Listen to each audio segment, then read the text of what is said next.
মার্কিন president Donald Trump স্ত্রী Melania ট্রাম্পকে নিয়ে জাতিসংঘ সদর দপ্তরে প্রবেশের সময় একটি চলন্ত সিঁড়িতে ওঠার পরপরই সেটি বন্ধ হয়ে যায়। ফলে বাকি ধাপগুলো পায়ে হেঁটে উঠতে হয়। ভাষণ দিতে গিয়ে টেলিপ্রম্পটার ভাঙা দেখতে পান ট্রাম্প। এই দুই অব্যবস্থাপনা যেন জাতিসংঘের সামগ্রিক দুর্বলতার প্রতীক হয়ে ধরা দেয় তার কাছে। বক্তব্যে জাতিসংঘের কঠোর সমালোচনা করেন তিনি। সংস্থাটি তার সম্ভাবনা কাজে লাগায়নি বলে অভিযোগ করেন মার্কিন প্রেসিডেন্ট। শান্তি স্থাপন বা অন্য কোনো প্রক্রিয়ায় জাতিসংঘের ভূমিকা নিয়েও প্রশ্ন তোলেন তিনি বলেন, জাতিসংঘের অবস্থা এখন বন্ধ হওয়া চলন্ত সিঁড়ি বা ভাঙা টেলিপ্রম্পটারের মতোই। নিজের নির্ধারিত 15 মিনিট পার করেও বক্তব্য চালিয়ে যান তিনি। অভিযোগ করেন, অভিবাসীদের নানা সুবিধা দিয়ে পশ্চিমা দেশগুলোকে আক্রান্ত করছে জাতিসংঘ।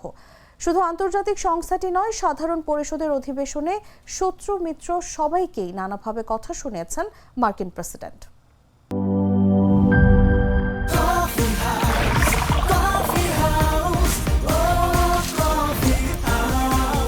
কফি হাউস, প্রতি চুমুকে আড্ডা জমে।